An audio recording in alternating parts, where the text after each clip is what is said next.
Praise the Lord. இயேசுவின் ரத்தம் ஜெயம். தினமும் இயேசு நிகழ்ச்சிக்கு எங்கள் கர்த்தராகிய இயேசு கிறிஸ்துவின் நாமத்தில் வரவேற்கிறேன். செய்தியின் தலைப்பு: உங்களை உயர்த்தி நீங்கள் யார் என்பதை உலகிற்கு காட்டுவார் கர்த்தர். ஆதார வசனம் சங்கீதம் 58:11. அப்பொழுது மெய்யாய் நீதிமானுக்கு பலன் உண்டென்றும் மெய்யாய் பூமியிலே நியாயம் செய்கிற தேவன் உண்டென்றும் மனுஷன் சொல்லுவான். சாட்சியின் மக்களே, மேற்கண்ட வசனத்தில் அப்பொழுது என்ற சொல் முக்கியமானது.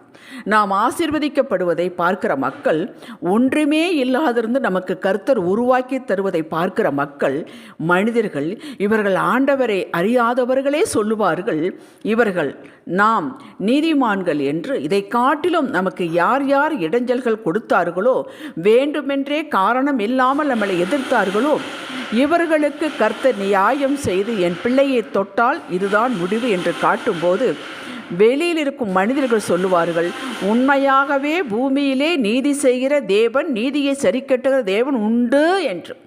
நம்மை சுற்றி இருக்கிறவர்களும் சொல்லுவார்கள், நம்முடைய விரோதிகள் கூட சொல்லுவார்கள், இவர்களுக்கு நியாயம் செய்வது சரிதான் என்று. இப்போது கர்த்தர் மகிமைப்படுகிறார். நாம் ஒன்றும் செய்ய வேண்டாம், பழி வாங்குதல் அவருடையது, பதில் அவரே செய்வார். நாம் நின்று வேடிக்கை பார்த்தால் போதும். ஆனால் இந்த பதில் செய்தல் துன்மார்க்கனை உலகிற்கு அடையாளம் காட்டுவதை கர்த்தர் உடனுக்குடன் செய்வதில்லை. காரணம், அவனையும் கர்த்தர் நேசிக்கிறார். மனம் திரும்ப காலம் கொடுக்கிறார். எல்லா ஆத்துமாக்களும் என்னுடையது என்கிறார். அப்போ அவனுடைய ஆத்துமாவும் அவருடையது தானே. துன்மார்க்க செயலால் சாவதை நான் பார்க்க விரும்பவில்லை என்கிறார். சங்கீதம் 145:9 சொல்லுகிறது, கர்த்தர் எல்லார் மேலும் தயவுள்ளவர், அவர் இரக்கங்கள் அவருடைய எல்லா கிரியின் மேலும் உள்ளது. அவர் தண்டிக்க வேண்டியதில்லை, அவனுடைய செயலே அவனுக்கு விரோதமாக எழும்பும். ஆகையால் நீங்கள் பொறுமையாக இருங்கள். இந்த சமயத்தில் நமக்கு ஆவியானவர் கொடுக்கும் ஆலோசனை நான் உங்களுக்கு சொல்கிறேன். உங்கள் சத்துருக்களை சிநேகியுங்கள், உங்களை சபிக்கிறவர்களை ஆசீர்வதியுங்கள், உங்களை பகைக்கிறவர்களுக்கு நன்மை செய்யுங்கள், உங்களை நிந்திக்கிறவர்களுக்காக, உங்களை துன்பப்படுத்துறவர்களுக்காக ஜெபம் பண்ணுங்கள். மத்தேயு 5:44. பாருங்கள், இது நமது பொறுப்பு, கடமை, நிறைவேற்ற வேண்டிய கட்டளை. முடிந்தால் செய்யுங்கள் என்று சொல்லவில்லை, பண்ணுங்கள், செய்யுங்கள் என்பது தேவ கட்டளை. கேள்வி கேட்பாடே இல்லாமல் கீழ்ப்படிய வேண்டும். நமக்கு கம்ஃபர்டபுளாக இருப்பதையே தேவன் கட்டளையாக செய்ய சொல்வதில்லை.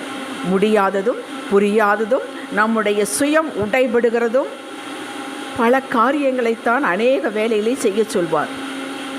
கண்ணை மூடிக்கொண்டு அவருடைய கிருபை பெற்று நாம் செய்து முடிக்க வேண்டும். இப்படியே செய்து கொண்டிருந்தால் பழக்கமாகிவிடும், குணமாகிவிடும், பண்பாகிவிடும். இதற்கு மனமுவந்து நம்ம கீழ்ப்படிய ஆயத்தமாகும் போதே இதை எளிதாக மகிழ்வோடு செய்ய அவருடைய கிருபை நமக்கு போதுமானதாக இருக்கிறது. 1 சாமுவேல் 18 24 அதிகாரம் வரை சவுல் தாவீது மீது வைத்த பொறாமையினாலே தாவீதை கொல்ல துரத்துகிறார். தாவீது சவுலுக்கு நன்மைகள் தான் செய்தான், தீமை செய்யவே இல்லை. ஒரு விசை சவுல் தாவீதிடம் வசமாய் மாட்டிக்கொண்ட போதும் தாவீது சவுலை தொடவில்லை. கர்த்தரால் அபிஷேகம் பண்ணப்பட்டவரை நான் தொட மாட்டேன் என்ற தேவ கட்டளைக்கு கீழ்ப்படிந்து தான் ஒரு நீதிமான் என்பதை செயலில் காட்டினான்.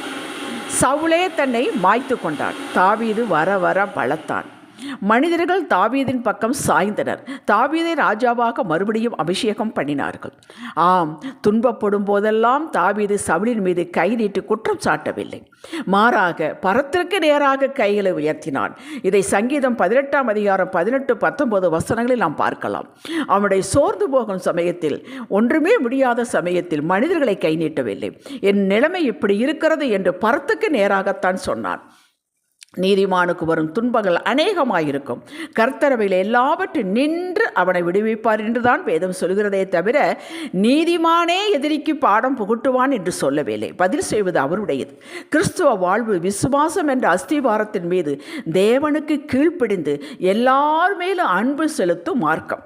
இதில் ஒன்று கூட விடுபட்டக்கூடாதுங்க. இது மட்டும் என்னால் செய்ய முடியும், அது பார்த்துக்கலாம், முடியவே முடியாது. அன்பு சகலத்தையும் தாங்கும், சகிக்கும், ஏற்றுக்கொள்ளும், மன்னிக்கும்.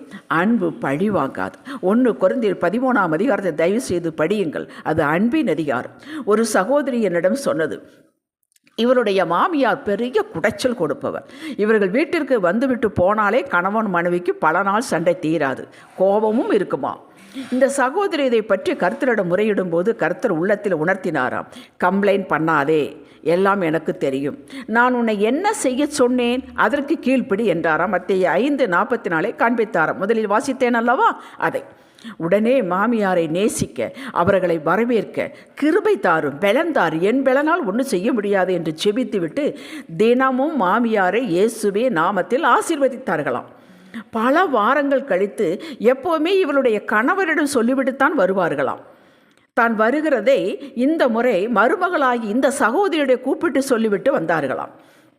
வரும்போது எப்போவுமே வெறுங்கையோடு வந்து நிரப்பிக்கொண்டு போகும் மாமியார் அத்தனை பண்டங்கள் செய்து கொண்டு வந்ததும் அல்லாமல் இங்கு இருக்கும் காலங்களில் நிறைய வேலைகள் செய்து உணவுப் பண்டங்களை தயார் செய்து விட்டு போனார்களாம். கேட்டீர்களா?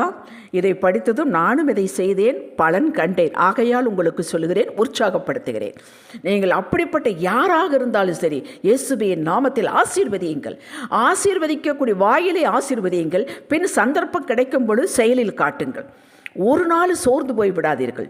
இதுதான் நம்முடைய ஆசீர்வாதத்துக்கு ஒரு வழி, வாய்க்கால்.